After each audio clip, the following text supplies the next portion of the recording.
Diane Lane is one of Hollywood's most enigmatic figures, a paradox wrapped in beauty, talent, and quiet tragedy.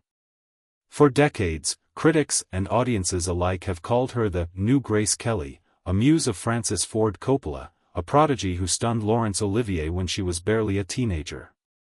And yet, despite this string of extraordinary moments, Diane Lane has never taken home the crown jewel of recognition, an Academy Award. It is as if her life has been defined by brilliance without reward, passion without closure. On screen, she delivered some of cinema's most unforgettable portrayals of longing, betrayal, and resilience. Her role in Unfaithful burned into memory, a woman torn apart by passion and emptiness, leading to a single performance that earned her an Oscar nomination and reminded the world of her quiet power. But in real life, she carried wounds of her own. 2 marriages ended in heartbreak. She once found herself calling the police after a violent incident at home. Later, she would stun Hollywood by confessing to affairs, stripping away the carefully polished image of the perfect wife that the industry had forced upon her. And yet, Diane Lane never disappeared. She never surrendered to scandal, nor did she sell her pain for sympathy. Instead, she walked through fire with a silence that was louder than words. She became a paradox the industry could never fully define, a prodigy who lived like a recluse, a survivor who never played the victim, a woman who never chased fame but still managed to remain unforgettable. Behind her gentle eyes lies not just the grace of an actress but the hidden scars of a woman who has lived through Hollywood's cruelest illusions, and somehow kept her essence intact. Diane Lane's childhood was not a fairy tale but a storm of instability, abandonment, and survival. She was born on January 22, 1965, in New York City. Her mother, Colleen Farrington, was a nightclub singer and a model who once graced the pages of Playboy as Miss October 1957. Her father, Burton Eugene Lane, was an acting coach deeply tied to Manhattan's off-Broadway scene, but when money ran short, he drove a taxi to make ends meet. From the very beginning, Diane's life was marked by fracture. Her parents separated when she was only 13 days old.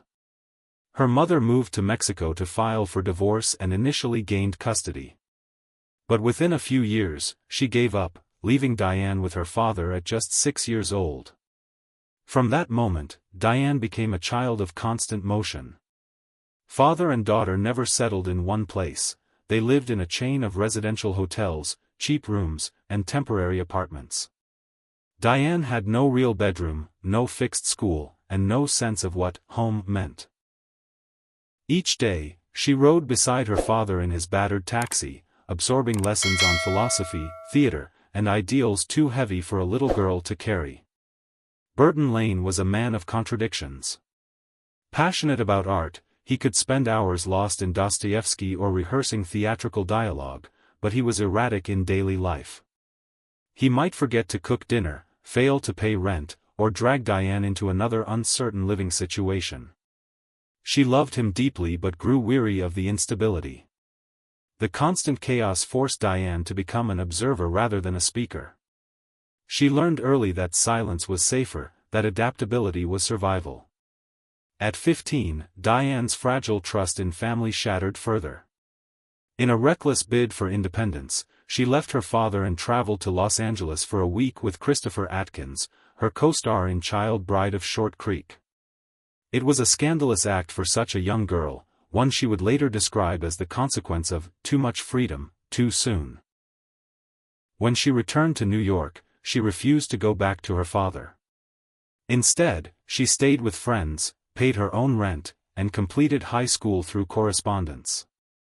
It was an attempt to control her own destiny, to prove that she was not just a passenger in her father's erratic taxi ride. But betrayal returned in the form of her mother. In 1981, after years of absence, Colleen resurfaced and whisked Diane to Georgia without the consent of either Diane or her father. To Diane, it felt like kidnapping, like being treated as a possession passed between adults who had long ago abandoned her. Though her father fought a legal battle and won her return 6 weeks later, the damage was done. Diane would not speak to her mother for the next 3 years. Living briefly in Georgia with her grandmother, a Pentecostal preacher, Diane experienced something new: stillness. No taxis, no flashing lights, no artistic chaos, just a small house, canned food, repairing lawnmowers, and long silences. That quiet contrast gave her the first taste of balance, a grounding she would carry into the tumultuous world of Hollywood.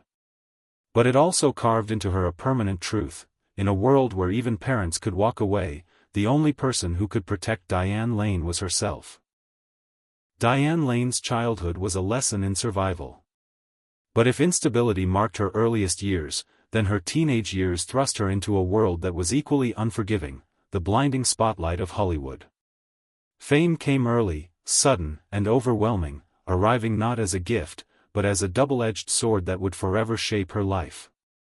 It began in 1979 when Diane, just 13 years old, was cast in A Little Romance, directed by George Roy Hill. The film would place her opposite one of the greatest actors in history, Laurence Olivier. To outsiders, it looked like a fairy tale, an unknown young girl suddenly sharing the screen with the towering figure of theater and film.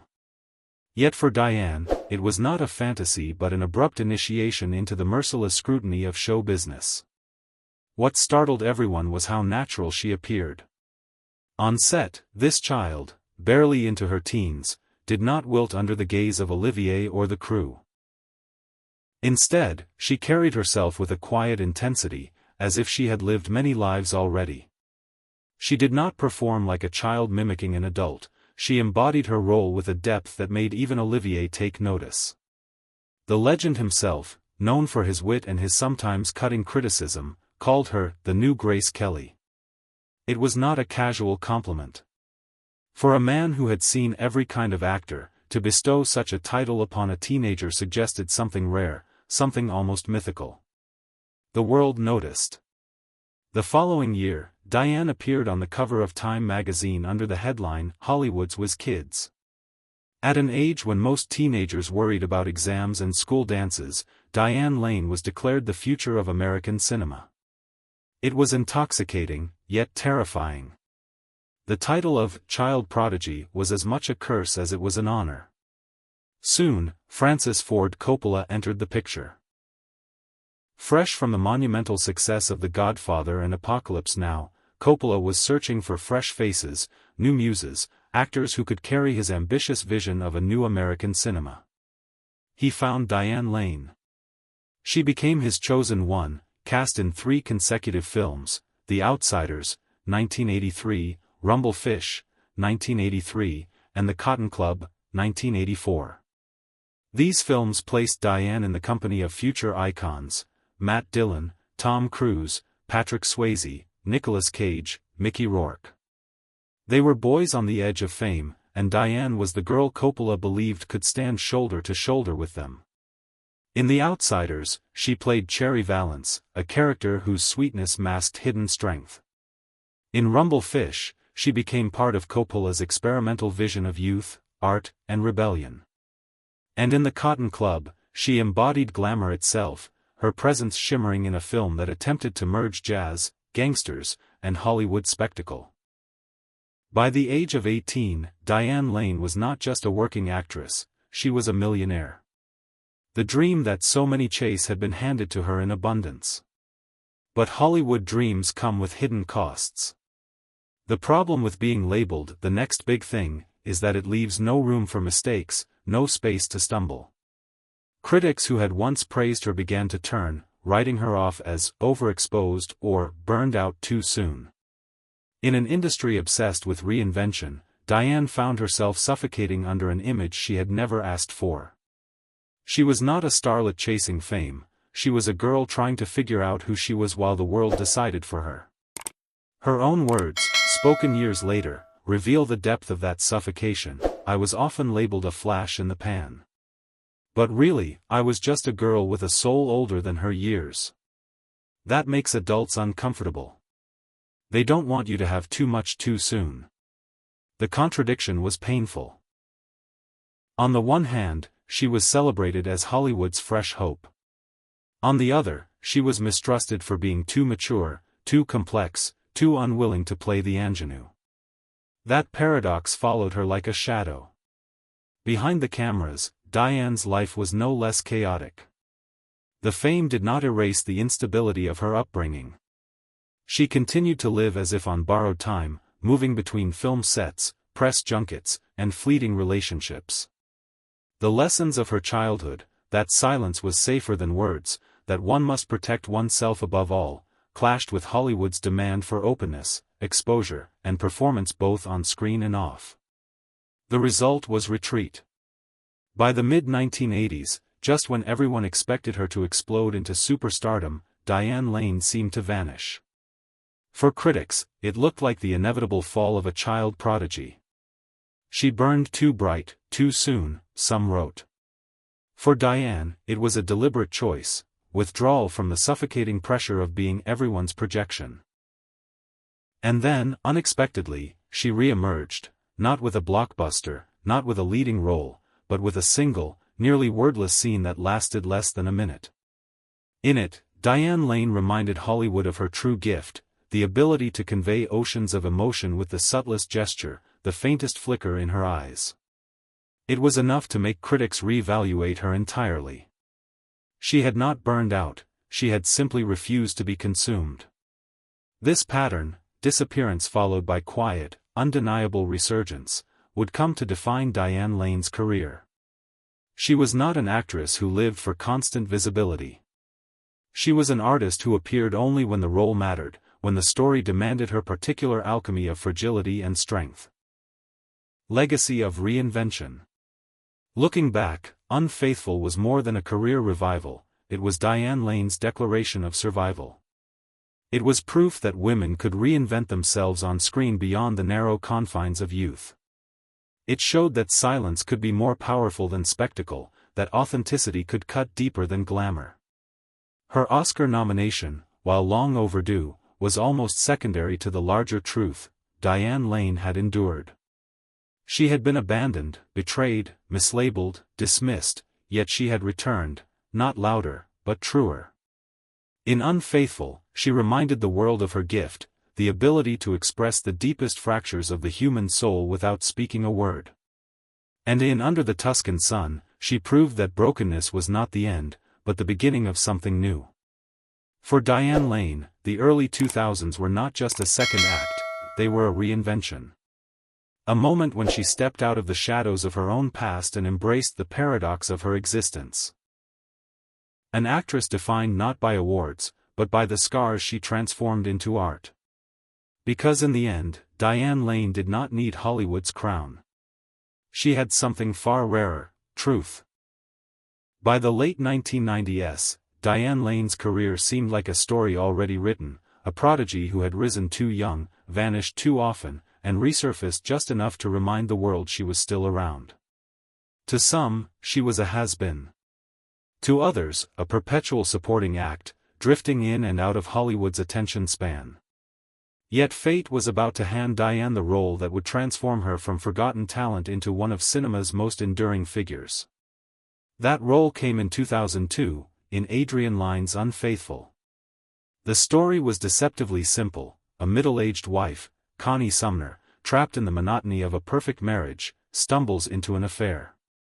But beneath the surface, the film carried something darker, a meditation on loneliness, desire, and the fragile illusion of stability. It wasn't just about infidelity, it was about the silent emptiness that creeps into lives that seem enviable from the outside. For Diane, it was the role she had been waiting her entire life to play. Connie was not an ingenue, not a dream girl, not a starlet molded by studio executives. She was a woman, complicated, flawed, restless, and achingly human. From the first frame, Diane carried the role with a quiet intensity that unsettled audiences. In the hands of another actress, Connie might have been reduced to a cliché, a bored wife chasing lust. But Diane infused her with a deeper truth: this was not a woman chasing passion, this was a woman trying to feel alive again, grasping at something beyond the suffocating perfection of her suburban life. The pivotal moment came in a single scene, on a train, alone, after meeting her lover. There was no dialogue, no sex, no melodramatic breakdown. Instead, Diane sat silently, her face a canvas of warring emotions: guilt, euphoria, fear, desire, despair. Her eyes filled with tears, then softened into a half-smile, then fell into quiet horror. The scene lasted barely a minute. Yet it remains one of the most iconic portrayals of emotional conflict in modern cinema. The power of that moment was in its restraint. Hollywood had grown used to performances that shouted, that demanded attention. Diane Lane whispered. She proved that an actress didn't need pages of dialogue to convey the storm of a woman's soul. With a glance, she carried more truth than most actors could express in an entire monologue. Audiences were mesmerized. Critics were forced to reconsider her. And for the first time in her career, the Academy took notice. Diane Lane received her first Oscar nomination for Best Actress. It was vindication, not just for Diane, but for every silent battle she had fought. The years of instability, the childhood spent in taxis and cheap hotels, the early fame that had nearly destroyed her, all of it seemed to converge in that performance. It wasn't acting, it was lived experience distilled into art. But the story of Diane Lane's reinvention didn't end with Unfaithful. Just a year later, in 2003, she starred in Under the Tuscan Sun. It was a very different film, a romantic drama about a recently divorced writer who moves to Italy to rebuild her life. Yet thematically, it was a continuation of the same journey. In Tuscan Sun, Diane once again embodied a woman at a crossroads, broken, vulnerable, but determined to reclaim her identity. The film's beauty lay in its simplicity. There were no grand gestures, no manufactured triumphs. Instead, audiences watched as Diane's character stumbled, hesitated, and slowly, painfully, built a new life out of the rubble of the old one. For millions of women, Under the Tuscan Sun became a touchstone. It wasn't about romance or glamour. It was about rebirth, the kind that doesn't come with fireworks but with quiet, stubborn resilience. Diane Lane, at nearly 40, became a symbol of strength for middle-aged women who rarely saw themselves represented with such dignity and truth on screen. Together, Unfaithful and Under the Tuscan Sun redefined Diane Lane's career. She was no longer the prodigy, no longer the ingenue, no longer the faded starlet. She was something far more powerful, a mature actress who had finally found roles that matched her depth. But this renaissance came at a cost. With renewed fame came renewed scrutiny. The tabloids circled her personal life, digging into her marriages, her relationships, her alleged affairs. Hollywood has always punished women more harshly than men for their flaws, and Diane Lane was no exception. Yet unlike others, she never played the victim. She never lashed out, never turned her private life into a spectacle. She remained silent, letting her work speak louder than any headline. In interviews, she often downplayed the significance of her comeback. "I'm just doing the work," she said. But the truth was bigger. Diane Lane had not just revived her career, she had rewritten her legacy. She proved that women could find new life in an industry obsessed with youth. She showed that silence, honesty, and authenticity could outlast scandal, gossip, and time. The early 2000s were not the end of Diane Lane's story, they were the beginning of her second act. An act defined not by Hollywood's illusions but by Diane's own truth, that pain can become art, that scars can be beautiful, and that the greatest performances are born not from perfection but from imperfection. Looking back, Unfaithful was more than just a film. It was Diane Lane's confession, spoken not in words, but in glances, tears, and silence. It was her way of telling the world, I am still here. I have survived. And I will not be forgotten. The confession that shook Hollywood. If Diane Lane's personal struggles had remained largely private, in 2005 she made a confession that ripped away the protective silence she had maintained for decades. In an interview with Esquire, she admitted bluntly, "I had affairs with both Timothy Hutton and Christopher Atkins." There were no excuses, no attempts at justification. It was not framed as scandal but as fact. Yet the bluntness of her words stunned Hollywood.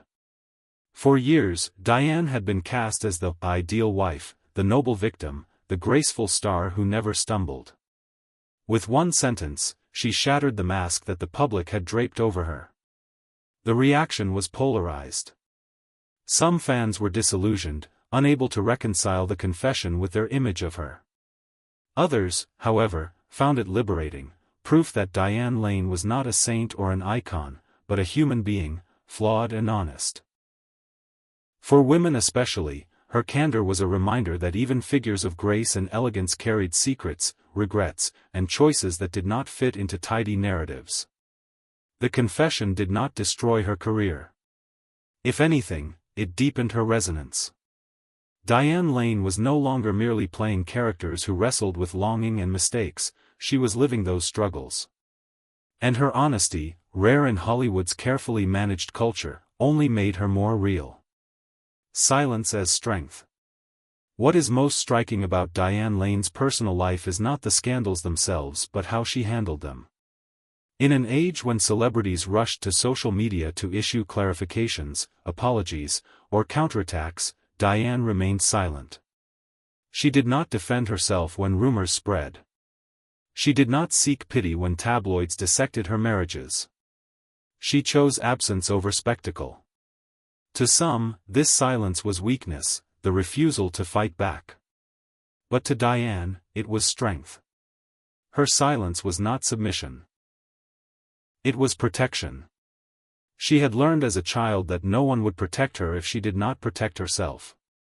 Silence became her armor, her way of refusing to let Hollywood dictate her story. It is telling that despite enduring 2 divorces, a domestic violence incident, and confessions of infidelity, Diane Lane's image never collapsed into scandal-ridden caricature. She was never tabloid fodder for long. Instead, she remained elusive, enigmatic, a woman who revealed just enough to remind the world she was human, but never enough to let the world consume her. Vindication and vulnerability. The Oscar nomination was vindication, but it was also deeply personal. Diane had endured abandonment as a child, the instability of life with her father, the betrayal of her mother, the suffocating glare of early fame, and the humiliation of being written off. In Unfaithful, she channeled all of it. Connie's torment, her desperation, her hunger for life, they were not fictional. They were fragments of Diane's own story, woven into art. The performance was not just about craft, it was about catharsis. And audiences felt it. Viewers recognized something unsettlingly real in Connie's breakdown, something beyond performance. It was Diane Lane exposing the rawest edges of her own humanity. A second act. If Unfaithful was Diane Lane's artistic resurrection, Under the Tuscan Sun, 2003, cemented her as the voice of women entering middle age with both pain and dignity. The film, adapted from Frances May's memoir, told the story of a recently divorced writer who impulsively buys a crumbling villa in Italy to rebuild her life. Where Unfaithful was a descent into passion and ruin, Tuscan Sun was a journey of rebirth. Diane's portrayal of Frances resonated with millions, particularly women who rarely saw themselves reflected in Hollywood films. Frances wasn't a caricature of strength, nor was she a damsel waiting to be saved. She was hesitant, clumsy, often broken, but she kept moving forward. Diane gave the character something audiences were starving for: authenticity. No glossy illusions, no plastic resilience. Instead, Frances stumbled her way into healing, reminding viewers that rebirth is messy, imperfect, and deeply human. For Diane, the film was another milestone. It allowed her to step out of Hollywood's narrow expectations for aging actresses. At nearly 40, instead of fading, she became a new kind of icon. One who gave voice to women redefining themselves outside the fantasies of youth and romance. Reframing her career. Together, Unfaithful and Under the Tuscan Sun reframed Diane Lane's career. She was no longer the prodigy who had fizzled, nor the pretty face that had aged out of ingenue roles. She was a serious actress with depth, versatility, and the courage to carry films that didn't rely on spectacle but on emotional truth. This renaissance also came with renewed scrutiny. Hollywood is cruelest to women who step outside the molds it has built for them. The tabloids circled Diane's private life, her marriages, her supposed infidelities, her struggles. But she never turned her life into a circus. She refused to play the victim or the fallen star. She remained silent, dignified, letting her performances eclipse the noise. But beneath the professional narrative was a more troubling truth. The price of her early fame was a private life shaped by mistrust, by caution, by scars that never healed. She had entered the industry not as a fully formed adult but as a child forced to grow too fast. That stolen childhood, the instability of her earliest years, bled into her adult choices. For every dazzling red carpet appearance, there was a silent withdrawal. For every critical revival, there was a personal crisis lurking in the background. Diane Lane was not just another Hollywood actress, she was the embodiment of what happens when the industry seizes upon a child and demands greatness before she has even figured out who she is. By the time the 1990s arrived, Diane Lane had already lived several lifetimes: prodigy, muse, starlet, has-been, and comeback queen. And yet, the most defining roles of her life, both on screen and off, were still to come. Her story was no longer simply about talent. It was about endurance. About how a woman who had been labeled, scrutinized, and underestimated since childhood could find her way back, not by playing Hollywood's game, but by quietly bending it to her will. When the dust of her reinvention settled, Diane Lane entered a new chapter in her career, one that was less about proving herself to critics and more about embodying roles that spoke to something deeper in the human condition. She had survived the gauntlet of Hollywood youth, the torment of being both overexposed and dismissed, and the rebirth that Unfaithful and Under the Tuscan Sun had given her. Now, as she moved through her 40s and 50s, she carried a new weight on screen, not just that of an actress performing, but of a woman whose every role seemed to echo lived experience. The art of stillness. By this stage, Diane Lane's acting was no longer about youthful energy or even dramatic fireworks. It was about stillness, about restraint. Few actresses in Hollywood could command a scene without speaking, but Diane had long since proven she could. Directors learned to trust her face as the story, her silences as the dialogue. As one filmmaker said of her, Diane doesn't need many lines. Just one look, and it's enough. This was her gift, the art of resonance without excess. Where other actors reached for intensity, Diane reached for truth. And in doing so, she became the rare performer whose aging only enhanced her craft. Each wrinkle, each scar, each subtle change in her expression carried new layers of meaning. Secretariat, defying the odds. In 2010, Diane took on the role of Penny Chenery in Secretariat. The film told the true story of a middle-aged housewife who inherits her father's failing horse farm and leads the legendary racehorse Secretariat to victory in the Triple Crown. It was not the kind of role Hollywood typically handed to women. Horse racing was a male-dominated world, and Penny Chenery had been one of the few women to ever command respect in it. For Diane, the role was both a challenge and an opportunity.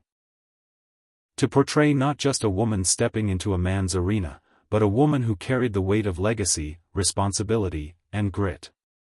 Diane played Penny with quiet authority. She was not a crusader demanding attention, nor a victim overwhelmed by circumstance. She was steady, grounded, determined. And in her eyes was the same resilience that had carried Diane herself through a lifetime of upheaval. The film grossed over $60 million, and Diane's performance was praised for capturing the dignity and strength of a woman who refused to be dismissed. In many ways, Penny Chenery's journey mirrored Diane's own. Both had been underestimated, both had fought to be taken seriously, and both had proven that persistence could change the course of history. Nights in Rodanthe, Love in the Twilight. 2 years earlier, in 2008, Diane had reunited with Richard Gere in Nights in Rodanthe. More than 2 decades after their youthful pairing in the Cotton Club, the two returned to the screen not as fiery lovers, but as adults carrying the scars of disappointment and loss. The story was simple: 2 broken souls, finding each other in a storm lashed in, discovering love not as passion's explosion but as tenderness, trust, and the quiet hope of second chances. The chemistry between Lane and Gere was so palpable that many believed it could not be acting, it was something lived, something remembered. The film divided critics, but audiences embraced it. Grossing nearly $85 million worldwide, it became one of the highest-earning romantic dramas of its era. For many viewers, what mattered was not the script or the reviews, but the simple authenticity of Diane's performance. She embodied the yearning for connection after heartbreak, the belief that love was still possible even in the shadows of middle age. It was another reminder of her unique gift, to make audiences believe in the humanity of her characters, not through spectacle, but through honesty. Let Him Go, Grief and Defiance. In 2020, Diane Lane returned in Let Him Go, opposite Kevin Costner. It was a small, somber indie film released during the pandemic, and yet it carried immense emotional weight. Diane played Margaret Blackledge, a grandmother unwilling to accept the loss of her grandson. This was not a glamorous role, nor an easy one. Margaret was grief embodied, quiet, relentless, burning with the kind of sorrow that refuses to fade. Diane carried the film with a heavy silence, each gesture weighted with loss. When Margaret finally confronted violence to reclaim what was right, it was not the bravado of a hero but the raw, desperate courage of a woman who has already lost too much. Though modest in scale, Let Him Go reaffirmed a truth that had followed Diane throughout her career: at any age, in any role, she could still devastate an audience with her authenticity. The television era, House of Cards and beyond. As Hollywood shifted toward prestige television, Diane Lane adapted seamlessly. In 2018, she joined House of Cards for its final season, playing Annette Shepherd, a sharp and calculating political power broker. It was a departure from her softer roles, but one that revealed her versatility. Diane could be warm and maternal, but she could also be ruthless, cold, and manipulative. Audiences who had known her as the woman of tender silences now saw her wield power with surgical precision. It was yet another reinvention, another reminder that Diane Lane was never to be confined to one image. In 2024, she took on the role of Slim Keith in Ryan Murphy's feud, Capote vs. the Swans. The performance earned her an Emmy nomination, proof that even as she approached 60, her relevance and artistry were undiminished. And in 2025, she starred alongside Jeff Daniels in Netflix's A Man in Full, portraying Martha Croker, a woman of formidable complexity. Each new project seemed to add another layer to her legend, showing that she was not slowing down, but evolving with every passing year. The power of imperfection. What defined Diane Lane's mature roles was not glamour or fantasy, it was imperfection. She portrayed women who were flawed, wounded, searching. Women who did not have all the answers, who stumbled, who doubted, who rebuilt. In an industry obsessed with youth and perfection, Diane chose honesty. She never clung to the illusion of eternal beauty, never hid the marks of time. "Every wrinkle is a memory," she once said. Those words became her declaration of independence from Hollywood's tyranny of youth. And it was precisely that choice, aging truthfully, that made her resonate so deeply with audiences. Women saw themselves in her characters, not as ideals, but as reflections. Men saw in her a rare authenticity that made beauty more profound, not less, with age. A resonance that lingers. As Diane's career moved into its fifth decade, one truth became undeniable: she had become less an actress than an emotional conduit. Her characters did not just exist on screen, they lingered in the minds of audiences long after the credits rolled. Connie in Unfaithful, Frances in Under the Tuscan Sun, Penny in Secretariat, Margaret in Let Him Go, each one carried a different shade of pain, resilience, and truth. In a culture of noise, Diane Lane remained a whisper. And yet, her whisper carried farther than most shouts.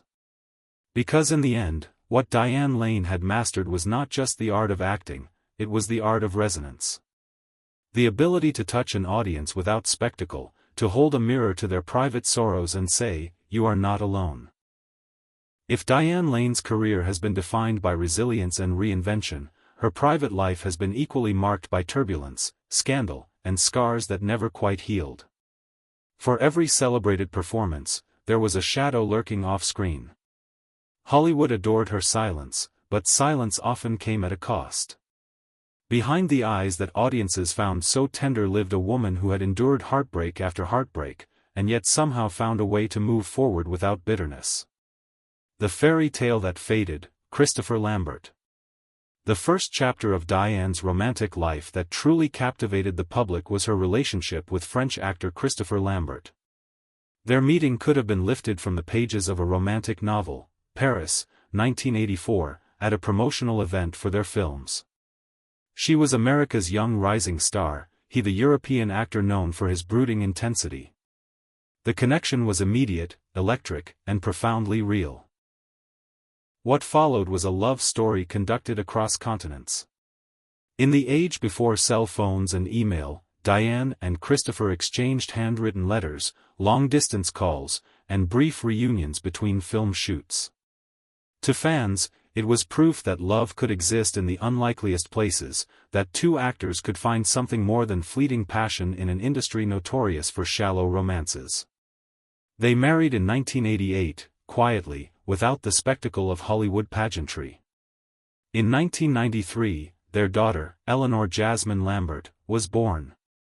For a time, Diane seemed to have found stability, the family she had never known as a child. Photographs of her cradling her daughter showed a serenity that had often eluded her on screen. But like many Hollywood marriages, the pressures of distance, career, and expectation wore them down. By the mid-1990s, the marriage dissolved. Yet what made their story unique was its aftermath. Diane never spoke ill of Lambert. She never turned their divorce into a battlefield. Instead, she carried the breakup with grace, often mentioning him with affection in interviews. The two co-parented their daughter with dignity, attending her milestones together, keeping alive not the romance but the respect. Even years later, Lambert admitted he never found another relationship quite like his with Diane. For her part, she described their love not with bitterness but with a gentle melancholy, as if saying, "Sometimes love is real, but it is not always forever." A darker chapter, Josh Brolin. If Lambert was Diane's fairy tale, then Josh Brolin was her tragedy. They met in the early 2000s, both at pivotal moments in their careers. Brolin was rebuilding his image after years of struggle, while Diane was basking in her unfaithful resurgence. To outsiders, they looked like the perfect couple, two actors, seasoned by hardship, ready to start anew together. They married in August 2004. Just 4 months later, on December 20th, the illusion shattered. Brolin was arrested at their home after Diane called the police, accusing him of assault. The charge was classified as the lowest level of domestic battery. Diane declined to press charges, and her publicist dismissed it as a misunderstanding. Brolin was bailed out that night and returned home. But the image of a fairy tale union was fractured beyond repair. Over the next years, their relationship continued under the glare of tabloid scrutiny. In 2008, Brolin was arrested again after a bar fight. Later, paparazzi captured Diane leaving the Chateau Marmont while Brolin stood outside, shouting after her. Just days later, he was arrested for public intoxication. The picture was bleak, a marriage marred by volatility, shadowed by addiction and control. In interviews, Diane tried to explain the complexity of their dynamic. She admitted they had very different parenting styles, often clashing over how to raise her daughter. Sometimes, she said, she appreciated Brolin's strictness. Other times, she knew her daughter would retreat to her arms after his sternness. It was the picture of a family straining under conflicting philosophies, amplified by the chaos of Hollywood lives. By early 2013, the marriage ended in divorce. Once again, Diane chose silence. She did not write tell-all memoirs. She did not go on talk shows to accuse or defend. She simply closed the door and walked away, as she had done so many times before in her life. By the late 1990s, Diane Lane seemed to belong to a category Hollywood knows all too well, the almost forgotten prodigy. She had been introduced to the world with explosive promise, graced magazine covers, worked with the greatest directors, and even been hailed as a muse. But her career was patchy. She had vanished as often as she had appeared. By the time she reached her mid-30s, critics whispered that her best days were already behind her. Then came a script, a story about desire, betrayal, and the emptiness hidden inside suburban perfection. A script that would not only reignite her career but redefine her place in cinematic history. The film was Unfaithful, 2002, directed by Diane Lane. A role unlike any other. The film's premise was simple on the surface. Connie Sumner, a seemingly happy wife and mother, embarks on an affair with a younger man.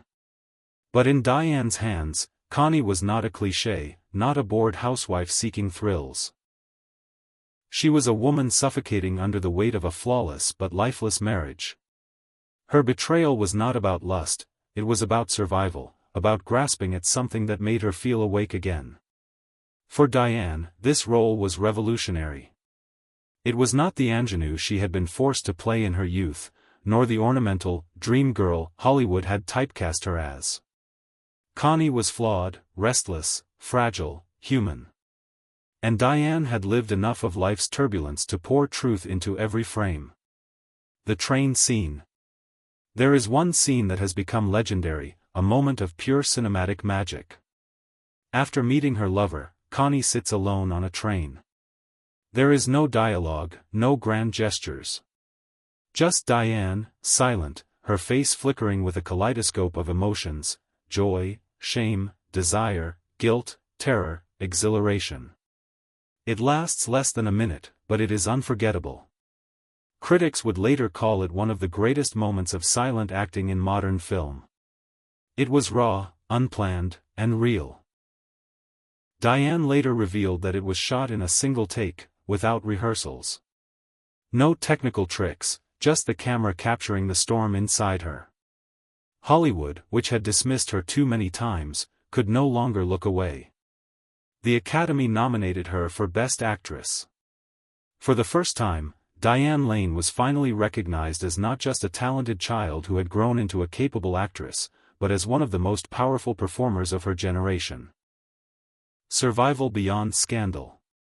What Diane Lane's private life ultimately reveals is not disgrace but survival. She lived through abandonment, betrayal, volatile marriages, and public confessions, yet she emerged intact. Unlike many of her peers, she never spiraled into addiction, never sought revenge, never lost herself entirely to the Hollywood machine. Her ability to walk away, with grace, with composure, with silence, was her greatest rebellion. She refused to be the victim. She refused to be the spectacle. Instead, she endured. Diane Lane's story off-screen is not the story of perfection. It is the story of scars, visible and invisible, that she never hid, but never flaunted either. And it is precisely this balance, this refusal to let the world own her truth, that has allowed her to keep moving forward. Because in the end, Diane Lane's private life is not just about scandal. It is about the cost of survival in a world that feeds on women's pain, and the quiet strength of a woman who chose not to be devoured. Diane Lane's legacy is not measured in trophies or headlines. She is not a record holder of awards, nor the face of a single iconic franchise. Instead, her legacy lives in subtler, deeper places, in the flicker of her eyes during a silent scene, in the quiet strength she carried through decades of turbulence, in the way her characters mirrored the private battles of those who watched her. For audiences, Diane Lane has always been more than a performer. She became a mirror. In Unfaithful, women saw the loneliness they dared not name. In Under the Tuscan Sun, they found the courage to rebuild after heartbreak. In Secretariat, they witnessed determination in the face of dismissal. And in Let Him Go, they recognized the grief of refusing to let family slip away. Each performance carried with it the resonance of real life, the truth that wounds can shape us but need not define us. Her choice to age without artifice is itself part of her legacy. In a Hollywood obsessed with eternal youth, Diane's refusal to hide behind surgery or artifice became a quiet rebellion. "Every wrinkle is a memory," she once said. It was more than a statement, it was a manifesto. She declared that survival itself was beauty, that authenticity mattered more than illusion. For women in an industry that so often discards them after 40, Diane Lane became proof that dignity and relevance can coexist. Off-screen, her silence became as defining as her performances. Where others defended, explained, or justified, Diane simply lived. She carried her scars without parading them. She endured scandal without letting it devour her. And in that choice, she built a legacy of strength, not loud, not triumphant, but enduring. Today, as she steps into her 60s, Diane Lane stands as one of Hollywood's quietest legends. Not the brightest star, not the loudest voice, but the one who remained, authentic, resilient, unbroken. Her story is not about glory. It is about survival. And perhaps that is why it lingers. Because in the end, Diane Lane reminds us that greatness is not always loud. Sometimes, it is simply the act of enduring, with grace, with truth, and with silence.